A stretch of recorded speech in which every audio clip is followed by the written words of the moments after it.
bien, si tu es prêt, on peut commencer avec les infos de la semaine, évidemment. Commençons par ça comme toutes les semaines, les infos de la semaine avec pas mal de blessures cette semaine, malheureusement. Ouais. C'est un peu ça l'actu en ce moment, notamment Karl Anthony Towns, grosse blessure pour Towns au niveau du genou. On craint la fin de saison. On a eu ça, cette information qui est arrivée au tout début, avec d'un côté Shams Charania qui nous dit c'est fin de saison, et finalement ensuite Wojnarowski qui nous dit alors peut-être pas, il va peut-être se faire opérer et revenir pour les playoffs, mais en tout cas c'est quand même une perte assez monumentale pour l'équipe qui pour l'instant était numéro 1 à l'Ouest.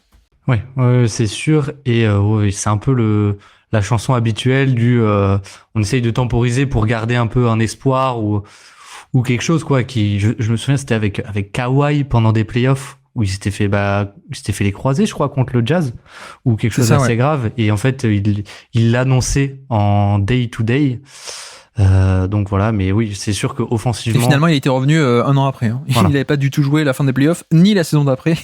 Il était revenu pour la saison 2023. Ouais, exactement. Mais et du coup, Towns, là où ça fait vraiment mal, c'est que dans une équipe où il y avait déjà des doutes offensifs, ça n'a pas aidé à les lever, on va dire, quoi. Ça n'a fait que les renforcer. C'était vraiment une très belle saison de Towns, y compris défensive d'ailleurs. Il faut pas non plus. C'est une perte même défensive, je trouve, mais c'est surtout offensivement, comme tu dis, où en effet, je pense que même sans Towns, tu peux avoir cette assise défensive, y compris sur demi-terrain et en play-off, etc. Mais c'est vrai que moi, les doutes que j'avais sur cette équipe, et y compris pour les playoffs, et ça m'aurait pas choqué qu'ils sortent au premier tour, c'était un peu quid de la création offensive sur demi-terrain. C'est un peu ça qui était moi mon doute. Là, le doute est un peu aggravé avec cette blessure parce que au-delà de la création ou des points par match, comme j'ai tweeté, au-delà de sa production statistique, comme on dit, ou du fait qu'il peut scorer, il y a aussi le fait que d'une part, il y a son spacing qui est essentiel. Donc même quand il ne score pas, il y a cette menace qui crée de l'espace sur demi-terrain pour des drives de Anthony Edwards, etc. Et puis il y a aussi tout un aspect de création offensive qui passait par lui. Parce qu'on n'a pas une attaque héliocentrique, mais il y avait quand même beaucoup de séquences où contre certains match-up on envoyait Karl Anthony Towns au poste bas ou sur isolation, et avec son passing en plus on voyait aussi pas mal de pick and roll à deux, tu sais, avec Rudy Gobert en deux gros, je veux dire, qui était utilisé assez fréquemment. Donc c'est assez grosse perte pour Minnesota. On espère que peut-être il reviendra pour les playoffs et que Minnesota sera encore en playoffs. On espère le meilleur, bien sûr. Dans les blessures aussi, moins inquiétant pour l'instant en tout cas, mais Curry aussi. Stephen Curry s'est blessé à la cheville. Ça a l'air moins grave, mais c'est toujours un peu inquiétant. Je sais pas si toi t'as connu toi à l'époque où Curry et cheville, ça allait pas. En tout cas, quand c'était dans la même phrase, ça faisait un peu peur, quoi. Ouais, c'est quand j'ai commencé, c'était un peu le dicton qu'on me répétait en tant que nouveau. On me disait Curry les chevilles, etc. Attention. Je crois qu'il a des chaussures, si je dis pas de bêtises, qui sont un peu plus épaisses, exprès pour ça aussi justement. Mais je dis peut-être n'importe quoi. Mais en plus dans une défaite contre les Bulls, après une victoire magnifique contre les Bucks, c'est un peu dommage. J'espère que ça va pas mettre un coup d'arrêt aux Warriors. Moi j'aimais beaucoup cette équipe des Warriors, un peu new look. J'espère que ça va pas stopper complètement leur saison, quoi. Oui, tout à fait. Il y avait un renouveau qu'on a bien documenté sur Basket Lab de ces Warriors. C'est un peu dommage. On espère que ce sera pas trop grave, évidemment, et pas trop long, parce que là, ils sont 9e. Donc là, on est en plein dans la course à s'échapper de la 9e ou 10e place, parce que 9e ou 10e, t'es obligé de jouer 2 matchs de play-in. Donc c'est doublement plus difficile. Alors que si t'es 7e ou 8e, tu gagnes le premier match de play-in, ça y est, t'es qualifié. Donc voilà, Curry, on suivra ça de près. On espère des bonnes nouvelles aussi. Evan Mobley, également blessé à la cheville. Alors moins grave, ça devrait être une semaine ou deux. Mais Evan Mobley, un peu récurrence de blessure cette saison pour lui aussi. Et puis malheureusement des fins de saison. Donc Ben Simmons, la fin de saison la plus triste évidemment. Ben Simmons qui était à Brooklyn, et puis voilà, ça fait X années d'affilée, 3 du coup, puisqu'il y a encore All-NBA 2021, donc on a eu 22, 23 et désormais 24 où c'est plus le même joueur, quoi. C'est plus du tout le même joueur. À noter tout de même que les blessures au dos, etc., mais surtout il a encore un an de contrat sur son gros contrat de All-NBA qu'il était à l'époque. Le contrat était pas non mérité, mais il ne reste plus qu'une année de contrat à 40 millions l'année et contrat expirant, donc peut-être qu'il va être dans des échanges cet été ou l'été prochain. Il pourra être échangé en tant que contrat expirant, ça sert toujours dans des échanges. Et puis Josh Richardson aussi, fin de saison pour Josh Richardson du côté de Miami. Ça là je l'avais pas vu. Ouais, un peu une grosse perte, je trouve, parce que moi, je comptais un peu sur lui pour piquer des minutes à Terry Rozier. Pour qu'on n'ait pas trop de Terry Rozier à Miami en playoff. Bon, après, il y a Delon Wright aussi, tu sais, qui est arrivé en buyout et qui a l'air d'être plutôt pas mal. Donc voilà, Delon Wright va être amené à jouer beaucoup plus, je pense, sur cette fin de saison. Et puis aussi, toi, ça te concerne, toi, le fan des Knicks, on l'a même pas précisé encore, mais Jalen Brunson, finalement, la blessure devrait être plus courte et moins grave que prévu, c'est ça? Ouais. Bah, c'est vrai que il sort très vite. Il sort au bout de 2 minutes, je crois, de jeu ou quelque chose comme ça. Et c'est contre les Cavs, si je dis pas de bêtises. Et c'est vrai que ça fait un peu peur au début parce que c'est une blessure sans contact. Ouais. Et alors, moi, je suis pas expert, mais souvent, quand quelqu'un se fait mal un peu tout seul, c'est souvent des choses un peu, qui se passent mal, quoi. C'est pas un bleu, quoi. Voilà, c'est Quand il n'y a ça. pas de contact, c'est pas juste un bleu. C'est ça. C'est pas un hématome. Donc, on s'est un peu demandé ce qui allait. On s'est dit qu'on n'allait pas en sortir. Et puis, au final, on nous a dit que il est déjà, je crois, en day to day. Et en plus, si je peux me permettre des petites news, Vas-y. Mais OG Anunoby est aussi repassé en day to day.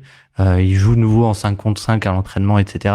Et Mitchell Robinson, ça m'a fait rire parce que Thibodeau a annoncé que Mitchell Robinson allait bien et qu'il pouvait courir et sauter. Et donc je sais plus quelqu'un sur Twitter qui a dit mais Mitchell Robinson, tout ce qu'on lui demande de faire, c'est courir et sauter. Donc remettez-le sur le parquet, c'est bon. Ouais, effectivement. Ouais. Lui qui était annoncé pour une fin de saison, les Knicks avaient demandé une enveloppe de salaire, une exception parce que fin de saison, et finalement il est revenu d'entre les morts beaucoup plus tôt que prévu, donc tant mieux effectivement pour Mitchell Robinson. Et puis aussi dans la partie blessure, plus ou moins, mais Bismack Biyombo, je sais pas si t'as vu ce qui s'est passé.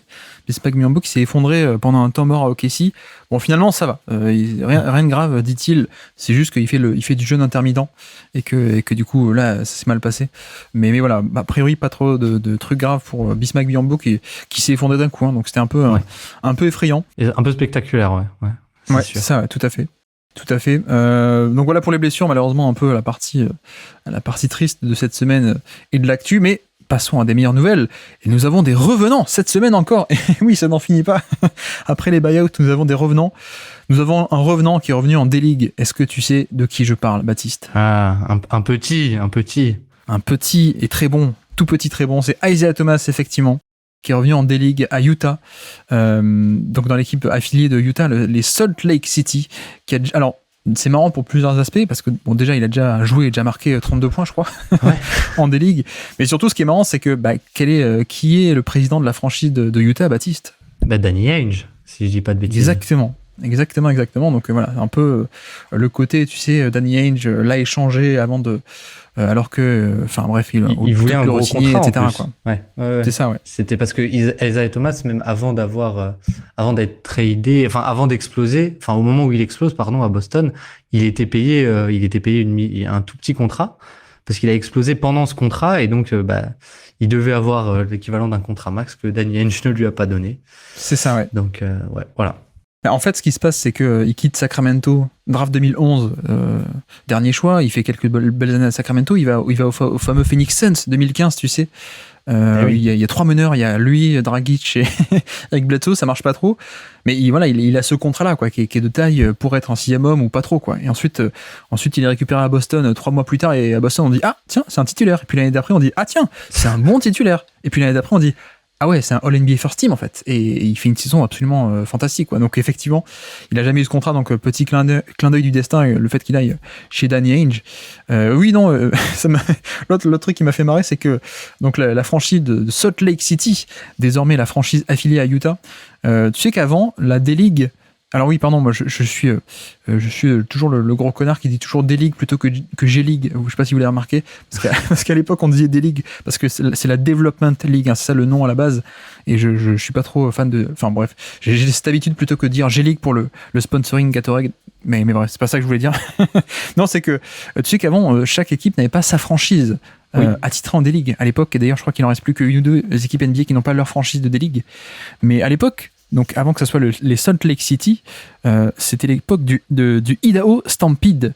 Est-ce que tu sais qui est sorti de Idaho Stampede et qui a fait une magnifique performance au Utah Jazz? Alors là, absolument aucune idée. Je m'en doutais. Non, c'est le fameux Sundiata Gaines. Ça te dit rien peut-être ce nom-là? Ah non. Mais voilà, qui était, ça te dit rien? C'était un meneur donc qui sort de D-League de Idaho et qui est appelé par Utah, qui vient le récupérer.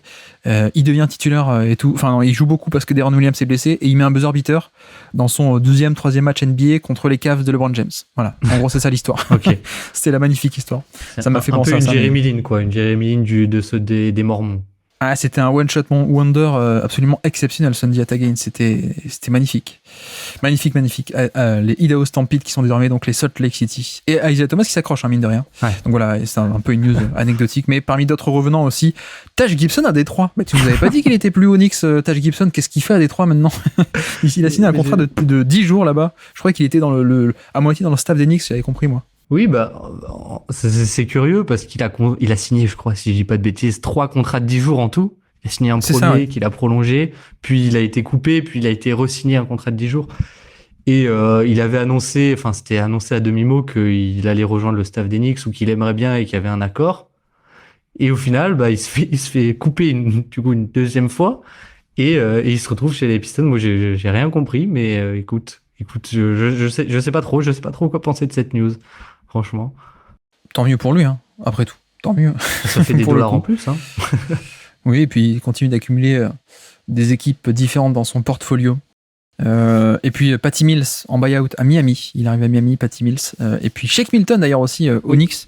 Bon, je suis pas sûr qu'il joue beaucoup, hein, Shake Milton. Mais voilà. Et puis dans le reste de l'actu aussi, Bronny James. Tiens, on parlait de draft. On a dit qu'on allait parler de draft aujourd'hui. C'est un peu dans l'actu Bronny James qui dit qu'il va se présenter à la draft selon qui est intéressé. Oui. Bon, comprenez, il a un peu envie de jouer avec son père. Son père, il y a une player option pour cet été, pour l'an prochain donc, mais qui va peut-être activer ou pas cet été, donc possiblement LeBron free agent cet été. Lui aussi sort d'une saison un peu compliquée. Il a eu des problèmes au cœur, évidemment, qui font qu'il n'a pas pu jouer pleinement cette saison universitaire. Et donc cette année, il est à 22 matchs à peine en NCAA et à peine 20 minutes par match. Voilà, on va pas se mentir, à moins qu'il y ait une transcendance sur les minutes où il joue. Je pense à un Joel Embiid à l'époque qui jouait pas tant que ça, mais c'était absolument fantastique ce qu'il faisait sur 20-25 minutes de jeu. Mais voilà, des joueurs qui jouent aussi peu et qui ont a priori, il va pas être drafté très haut, donc sans doute qu'il y a aussi un côté, on veut absolument qu'ils jouent ensemble, donc on va voir qui est intéressé cette année, et si personne n'est intéressé, si on n'a pas des bonnes options, on se présentera tranquillement après une année pleine NCAA l'an prochain, et puis voilà, en plus ça coïncidera avec la free agency de LeBron, on risque de se diriger vers là-dessus, je pense. Oui, c'est pour le coup c'est un prospect surtout défensif, Bronny. Oui. Ouais, moi je l'ai compris un peu dans le sens où c'était qui est-ce qui est prêt à nous accueillir? Est-ce qu'il y a vraiment des gens qui seront prêts à nous accueillir tous les deux? On verra qui y aura, et si ça nous intéresse, on avisera quoi, on avisera. Mais vu le niveau de LeBron, au final, est-ce qu'on est vraiment pressé ou est-ce que ça peut pas attendre un an? Voilà, c'est un peu comme ça que je l'ai compris, ouais. Est-ce que vous avez un pic, vous les Knicks, en 2024 ou pas? Je crois qu'on en a 2 si je dis pas de bêtises. Ah, alors c'est intéressant parce que, alors peut-être pas maintenant, mais l'ancienne direction des Knicks l'aurait drafté au premier tour oui, cette année pour faire venir LeBron, c'est sûr. c'est sûr et certain. C'est sûr. Tiens, tant qu'on est toujours dans cette page draft et NCAA, nous avons, alors j'ai pas envie d'écorcher le nom, c'est Kama Maluach, c'est ça, qui s'engage à Duke. Exactement, un top prospect qui sort du le camp NBA Without Border. Il vient du Soudan. Et donc voilà, il est annoncé top 3 de la draft 2025 et il rejoint donc Cooper Flagg aussi, qui lui est annoncé top 1, le fameux phénomène Cooper Flagg ailier. Et lui, alors Maluach, c'est ça, Maluach, je sais pas le prononcer peut-être, mais qui donc vient former une méga armada à Duke. Ce sera intéressant, peut-être que je vais me remettre à Duke à l'NCAA l'an prochain. Je sais qu'on a eu aussi la fin de la Ignite Team, possiblement, donc on verra peut-être que les prospects vont se rediriger vers les facs. Ce sera plus simple de trouver des matchs 2, je veux dire. Mais voilà, lui on a annoncé un prospect énorme physique, envergure, etc. On suivra Duke l'an prochain. Je pense que toi aussi, hein, tu as l'air de t'y mettre aussi au scouting. Je pense que tu regarderas cette équipe de Duke. Oui. Et puis aussi, oui, parce que Cooper Flagg, on est d'accord, c'est pas cette année, hein, c'est l'an prochain Cooper Flagg. Hein. Oui, c'est draft 2025 du coup. Et je crois même qu'il a déjà été reclassé en fait. C'est ça, ouais. De base, il était prévu pour 2026, si je dis pas de bêtises. Exactement. Je crois que c'est ça, ouais, c'est exactement. Je crois que il était prévu pour plus tard. Et en fait, il a sauté une classe, comme on dit. Il y a de très bons prospects qui l'ont fait, des Marvin Bagley ou des mecs comme ça. Donc, donc voilà. Et non, tant qu'on est sur la NCAA aussi, page news. Est-ce que tu as vu ça ? Une équipe NCAA de basket se syndique en NCAA. C'est pas rien du tout dans le paysage un peu draft et aussi NCAA. Évidemment, ça se passe à Dartmouth, une des fameuses facs de la Ivy League, tu sais, Harvard, Brown, Princeton, etc.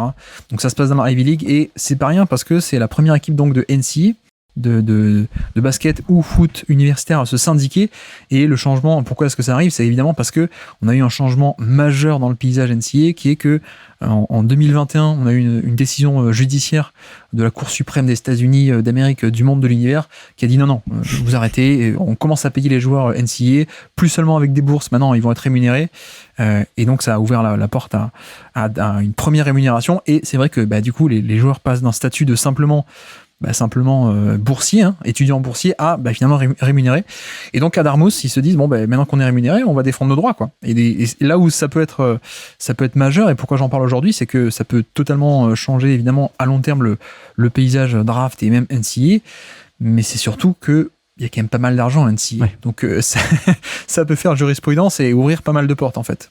Oui, je crois que j'avais lu un papier rapidement à propos de cette news, c'était de Basket USA, je crois, qui en gros disait dans l'article que en gros l'université, enfin le basket et le foot US universitaire, ça rapporte plusieurs milliards, je sais plus combien.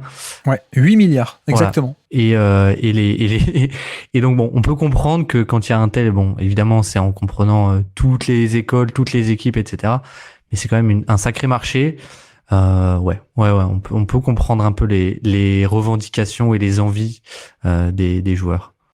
Et sachant que aux États-Unis, se syndiquer, c'est pas très bien vu, quoi. En général, c'est pas la même culture qu'ici, etc. Donc, mais voilà, je pense que c'est exactement pour ça. Tu l'as dit, il y a des revenus qui sont colossaux de la part de la NCAA. Et ils voulaient tout simplement pas ouvrir la porte, en fait. Ils voulaient pas ouvrir la porte du tout à la rémunération. Ils ont été forcés à le faire enfin. Mais voilà, et je pense qu'on est dans cette perpétuelle évolution. Tu sais, nous, il y a 10 ans, sur l'écho des parquets, on parlait de phénomènes du genre Emmanuel Moudier qui, plutôt que d'aller à la fac, qui partait en Chine jouer, ou des trucs comme ça n'arrête pas de bouger. Mais là, avec les rémunérations qui arrivent maintenant, ça va encore tout changer, je pense. Et donc là, on a des joueurs syndiqués maintenant. C'est pas rien. Mais bref, donc on suivra ça à long terme évidemment. Et puis dernière news de cette semaine, c'est Amar'e Stoudemire. Maillot retiré aux Suns, ça y est pour Amar'e Stoudemire. Je sais pas si t'as connu toi l'époque des Suns ou t'as juste connu New York. Non, j'ai juste connu New York. C'est quoi ? C'est l'extincteur. Mais je l'ai quand même j'ai quand même connu via l'épisode qu'on avait fait sur Steve Nash, où j'avais regardé l'été dernier. Donc, j'avais regardé un peu de Nash et Stoud quand même, mais je l'ai pas vécu. J'ai pas eu les émotions du direct. Ouais.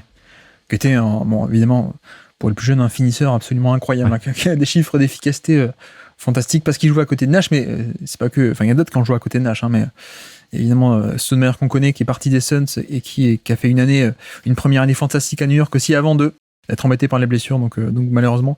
Non, mais ce qui est marrant, c'est aussi maillot retiré à Phoenix, évidemment c'est mérité, mais ça m'a fait penser à son départ des Suns. Tu t'en souviens probablement pas, mais donc il part à la free agency. Mais en fait, 6 mois avant, il a failli se faire échanger aux Cavs de LeBron James. C'était la dernière année de LeBron aussi, tu sais, aux Cavaliers avant de partir à Miami. Ah oui. Et donc au final, les Cavs ont fait un échange pour avoir Anton Jamison. Donc contre Ilgauskas, et ça a créé la règle de Ilgauskas qui est échangé à Washington et qui revient aux Cavs. Donc maintenant on dit non, sur le buyout tu peux pas revenir en buyout sur l'équipe où t'as été coupé. Mais juste avant, pourquoi est-ce qu'ils font cet échange Cleveland de LeBron? C'est parce que ils ont failli avoir Stoudemire à l'époque, qui était en fin de contrat, donc Phoenix voulait s'en débarrasser, voulait avoir quelque chose en retour, et sauf que de mémoire c'est LeBron qui dit non, qui met son veto parce que Cleveland voulait mettre dans la balance J.J. Hickson, qui était le petit protégé de LeBron James. Et donc en février 2010, on a eu un trade avorté comme ça, donc mérité évidemment pour ce maillot de Stoudemire. Je ne te lance pas sur Udonis Haslem, tu n'es pas Azad, donc terminons avec les news de la semaine là-dessus, sur Amar'e Stoudemire, qui mérite d'avoir son maillot retiré, bien entendu. Merci d'avoir écouté cet extrait. S'il vous a plu, l'émission complète est disponible en description et on se donne rendez-vous sur le feed principal du Basket Lab pour l'intégralité des podcasts. À bientôt.